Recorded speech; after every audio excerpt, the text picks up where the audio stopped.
Welcome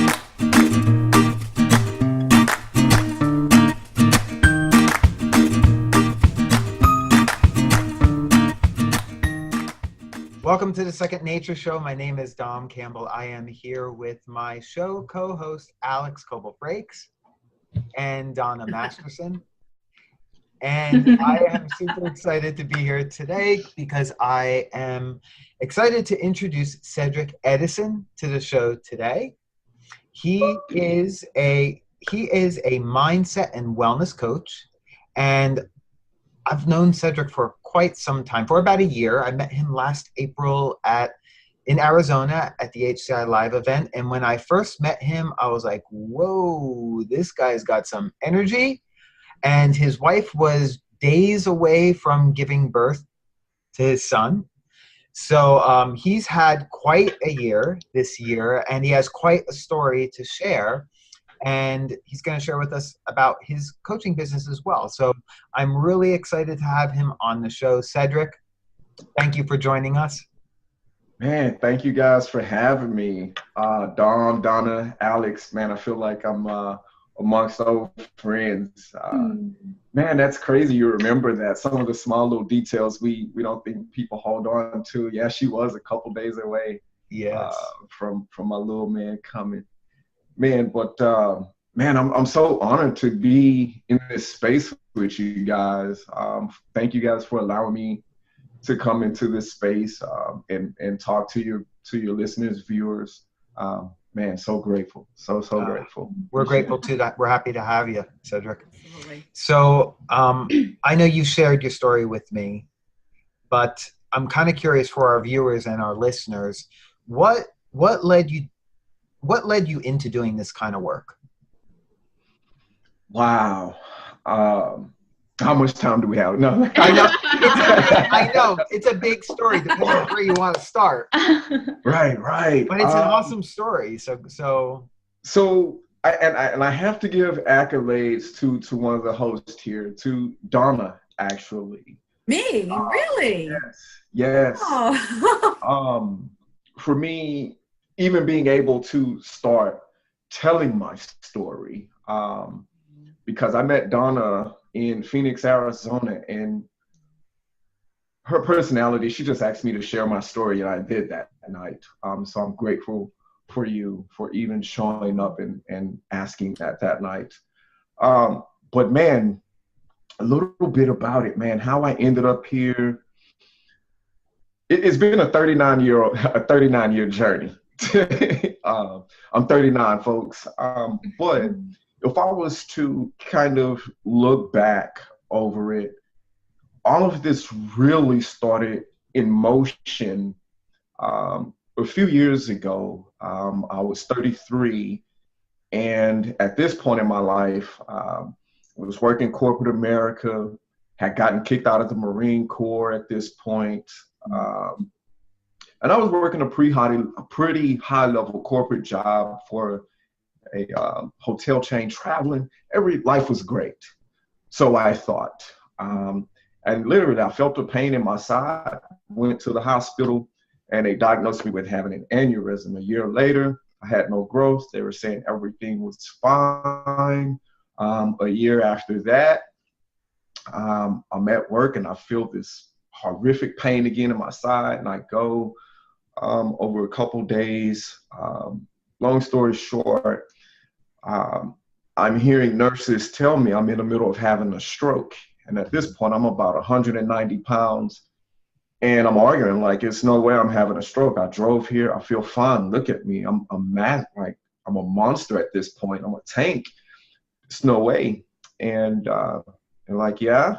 And so about that aneurysm, we're going to have a cardiologist look at it. And he came in and said, well, sir, if you're not on the operating table within 24 to 48 hours, you will not see your next day.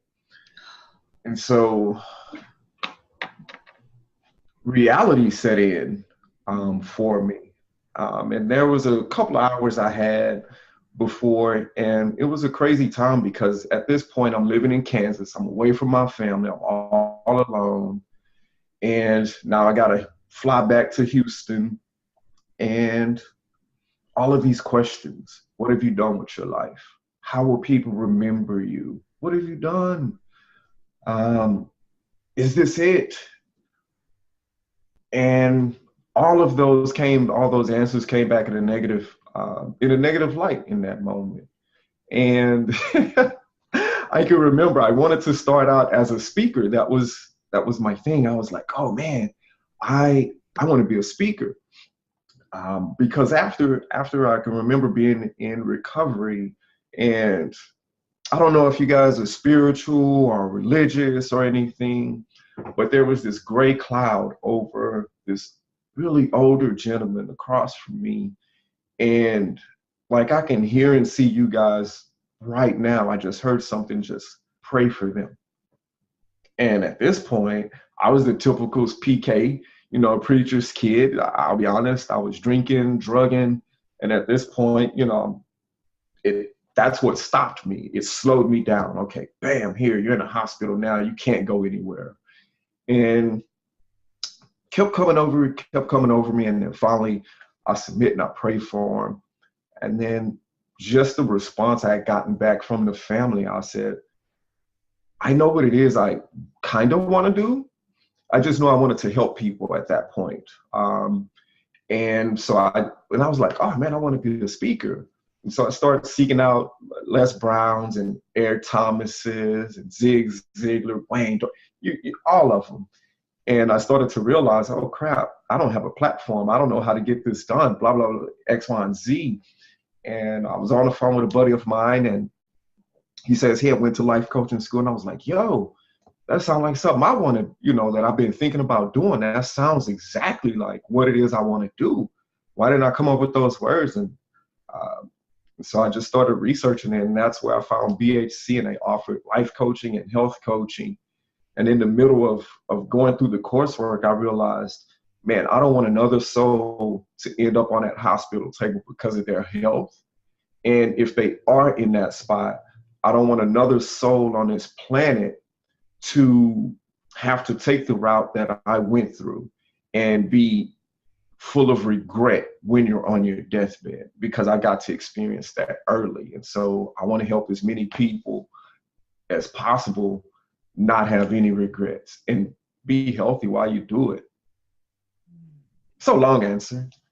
But a beautiful answer, and how unbelievable the inspiration that you got. You were inspired, and here you are. You're an amazing coach. And so I have a question for you. The inspiration, how does that inspiration affect your health and your wellness, Cedric? How does that affect you?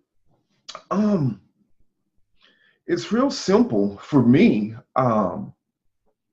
I have a very vivid place and it's not far in the past that I can visit, and I can reflect on that place where I don't want to be. And I can tap into all of those emotions. I know exactly what I don't want to feel. I know exactly the thoughts I don't want to think or have. And I won't say I don't want to think, but I don't want to latch on to or have on that loop that's playing in my head that causes all these other fears. And plus now I have my little dude.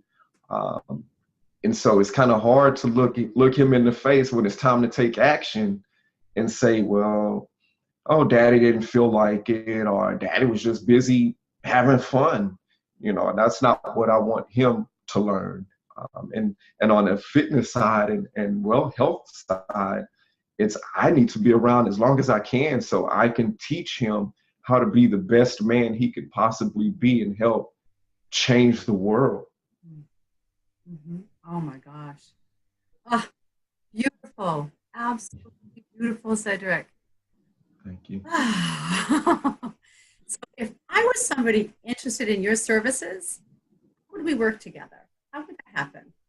You say, how could that happen? How would we work together? Oh man.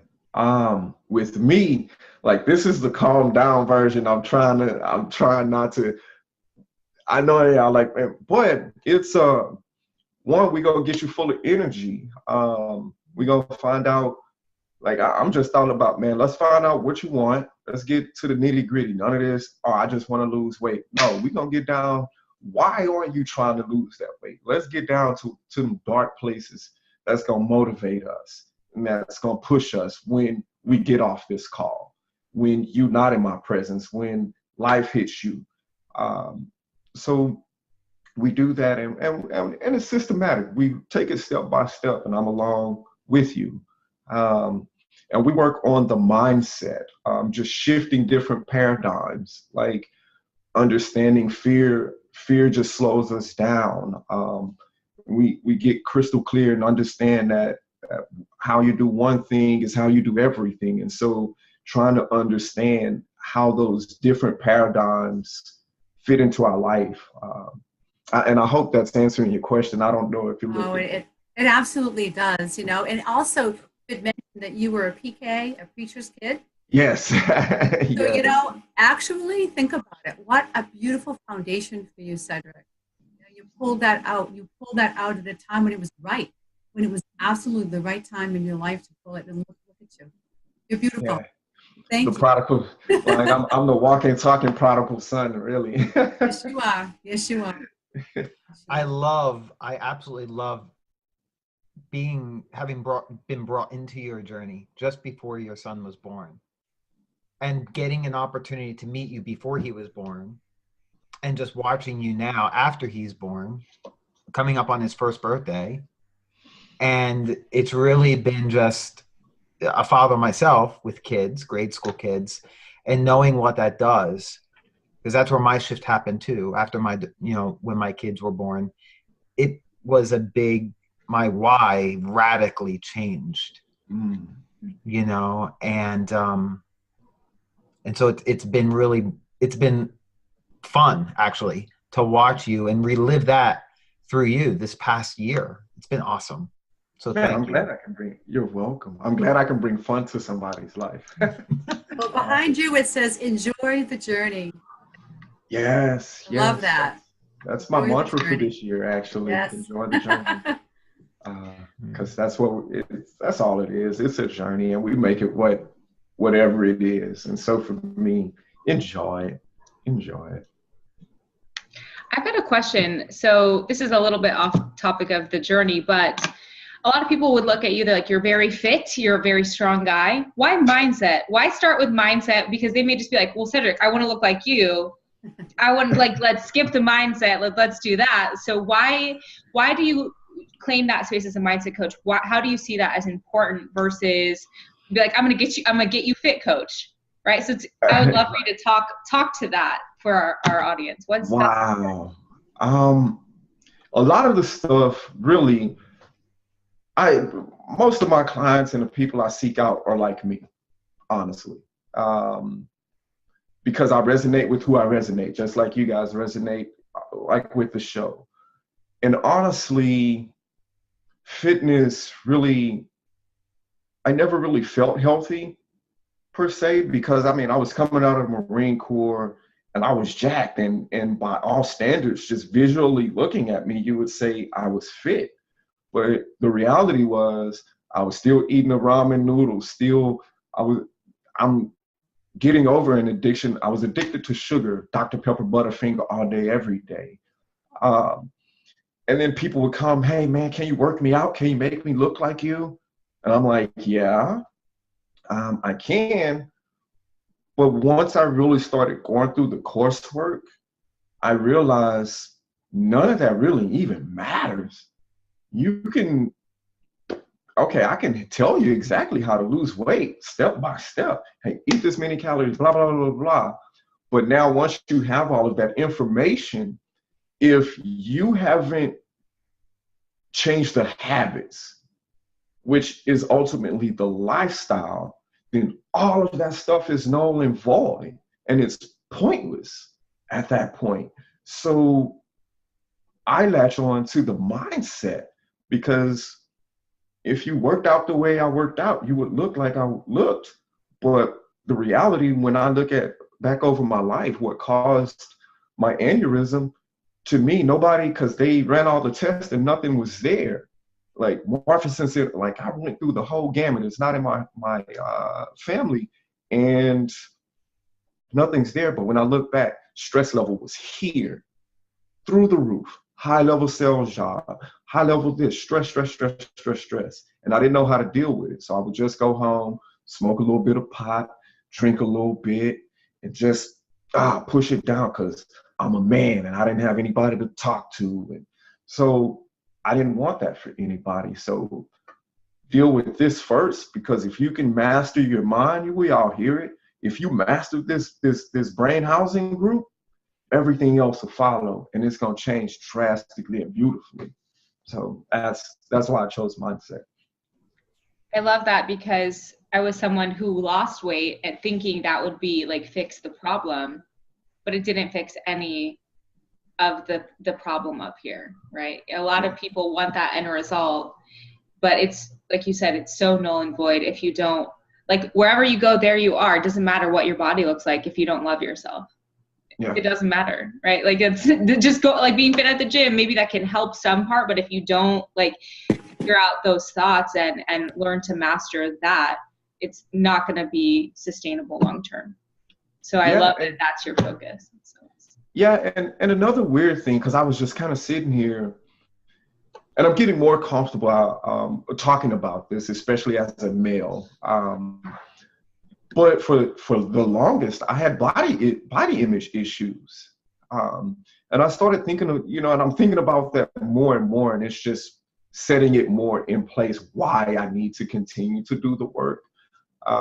Although I appeared fit and people would say you looked fit, when I looked in the mirror, I literally would see a very skinny dude.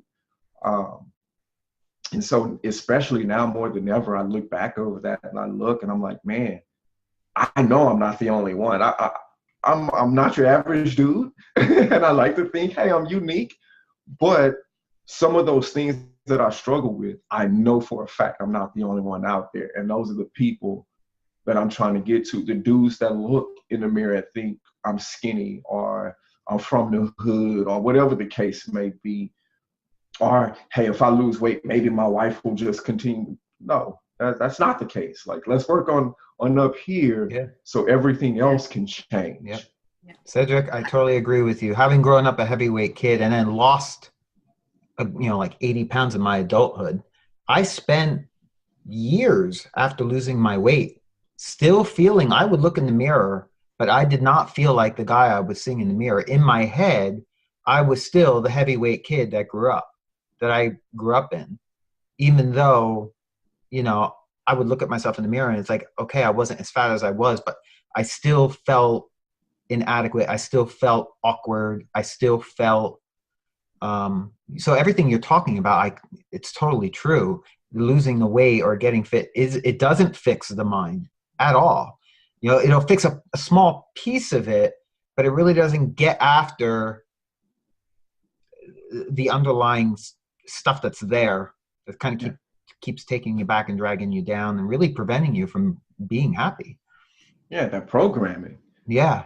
Because that's how the loop happens. The program, like all my life, I heard, oh man, you're a little skinny dude from a run to even now still, and so hearing that, and then the brain goes into, it does what it's supposed to do.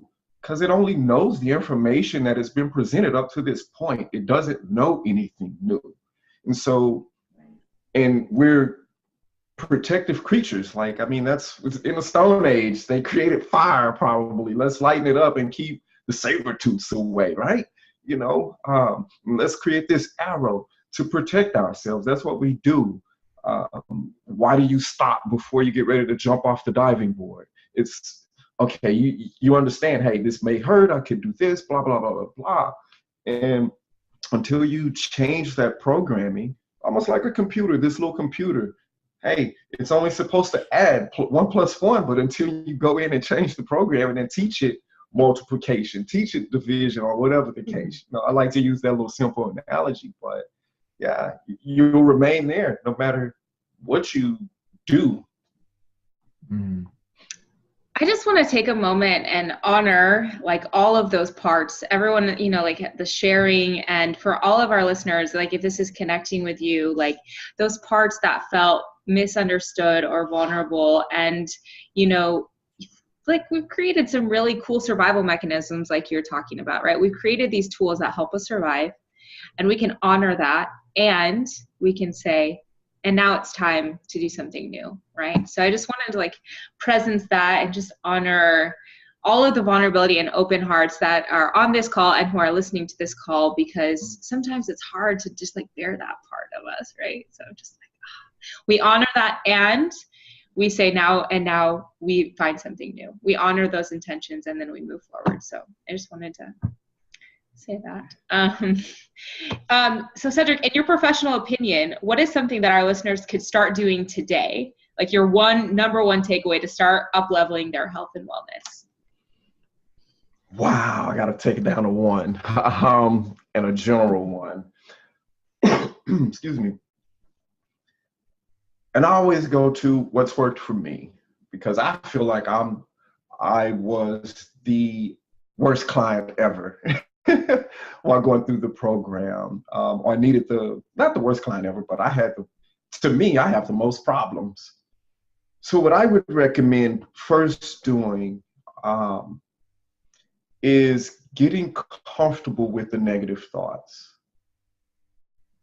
Now, it's a lot of different ways you can do it, but I'll probably say my top 2 ways of dealing with that, or 3. I would say my 3 ways to dealing with that. First is that one word, nobody gets scared, the M word, meditation. But just spending time with my thoughts. Not that any of them are wrong, not that any of them are right, but just understanding who I am again. Because I realized I was on autopilot. So meditation. And the second one is what I started doing is journaling. And it came in many different forms, because I was raised up that typical male. Journaling, that's a girl's thing. Man, you just trying to call it that. That's really a diary. Men don't have a diary, right? But that's BS. That's bullshit, Yeah. right? Little lock. Right. Under the bed. Illusion. Yeah, I always did. Even to this day, sometimes I think about it. I'm like, man, I don't even have a lock on my journal. It's so funny.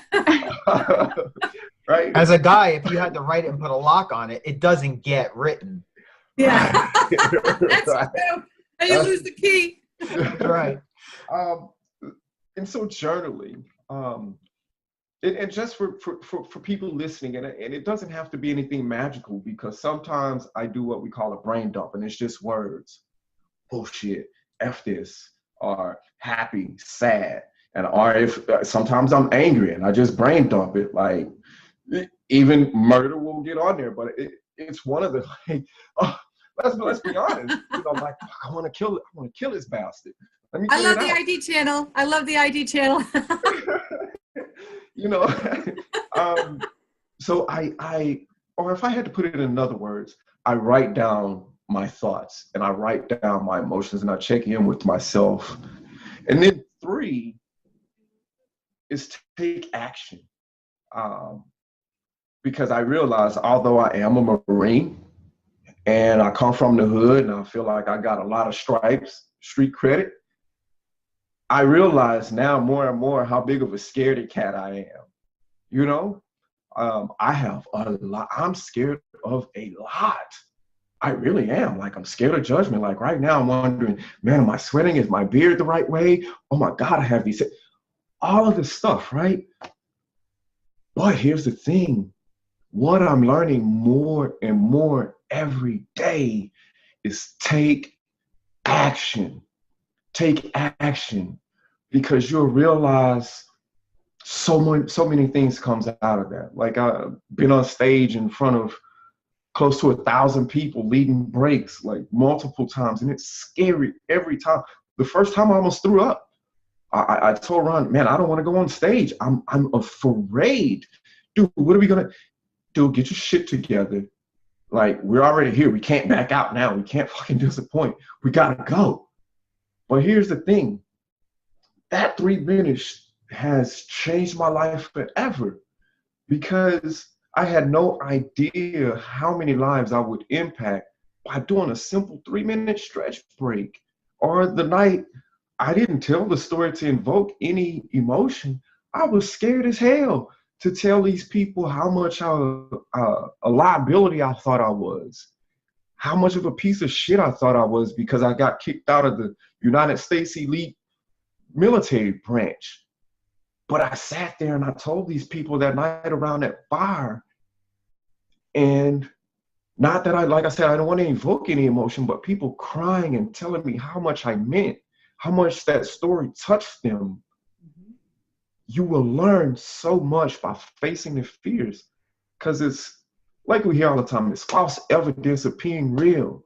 It really is, because the false evidence is just a thought that you're thinking. So take that action. And how you can build yourself up to take that action is to understand how you feel and how you think, what's going on in your head. So one way you can do it is write.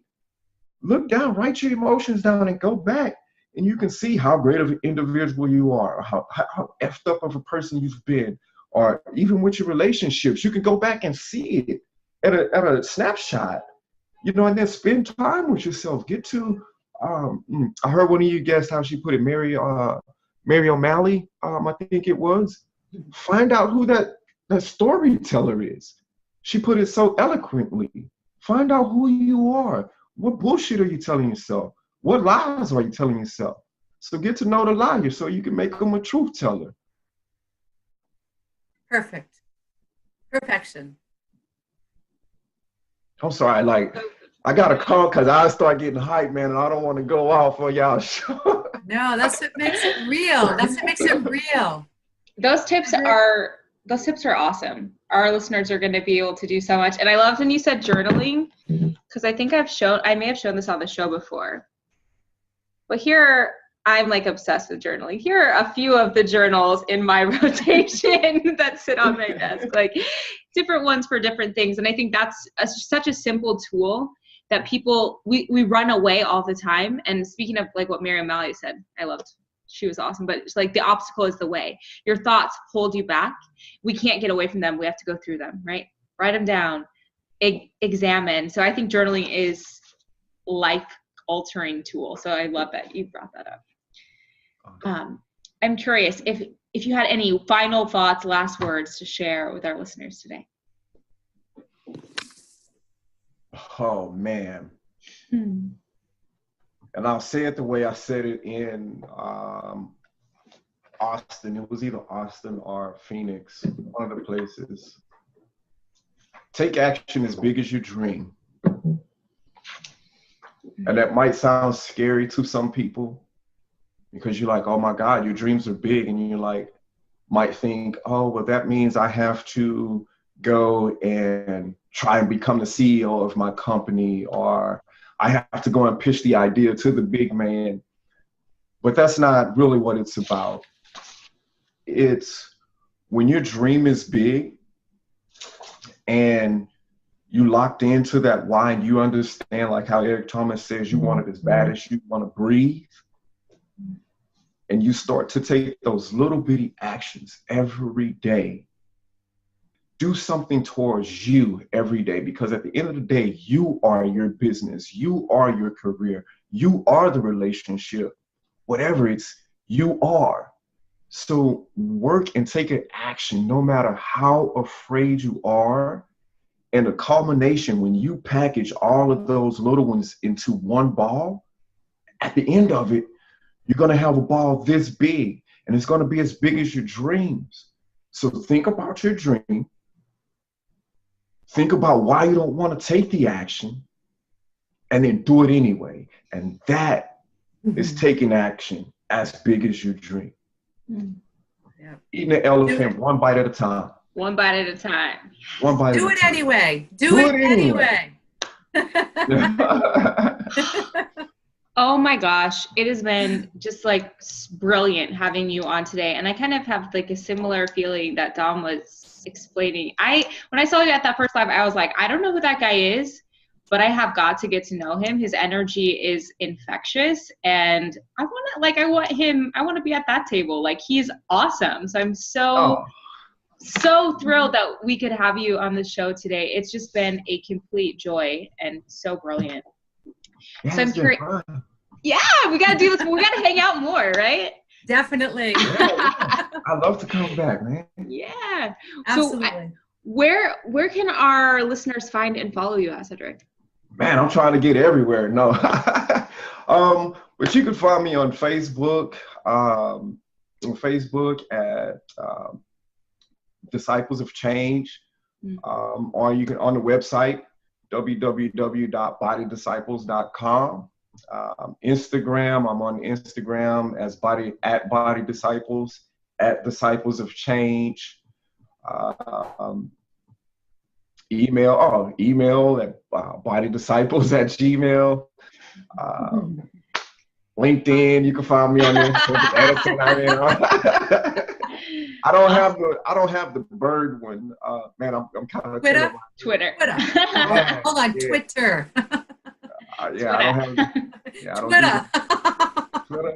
That sounds obscene. Because I had it, but I can't figure. I can't. 150 characters? Nah, I can't do it. Cedric has too much to say. Yeah, I'm good. That's awesome. Well, we'll make sure to post those so our listeners can find them for you. So it was just so awesome. Oh, and I'm sorry, the Man Cave Experience. Yeah. Man Cave Experience. Yeah, you got how to do I show. forget that one? Yes, Yeah. yes. At our show, the Man Cave Experience, which at some point and I'm putting y'all on blast, at some point we're gonna have the whole cast of the Second Nature show in the Man Cave. I'll be there. Yay. Awesome. Great. Thank you so much. Dom, what about you? Where can our listeners find and follow you? Online at CoachDomCampbell.com. And Donna? Oh, DesiredStateCoaching.com, and my email is Donna@DesiredStateCoaching.com. Awesome. And you can find and follow me on Facebook at Fully Aligned Coaching. And on Instagram, I am Alex, the Fully Aligned Coach. And you can find and follow us on the Second Nature Show on Facebook. And on YouTube. And if you've got any questions or you want to be a guest or know someone who would be a great guest, you can email us at thesecondnatureshow@gmail.com. We would be happy to answer any questions. Cedric, I'm sure, would answer any questions. So post those in the video. If you've got any questions, we would be super happy to answer those. And be sure to tune in next week at Friday at 9 a.m. Eastern, 7 a.m. Pacific. And remember, if you change your habits, you can change your life. Thanks, everybody. Bye, everybody.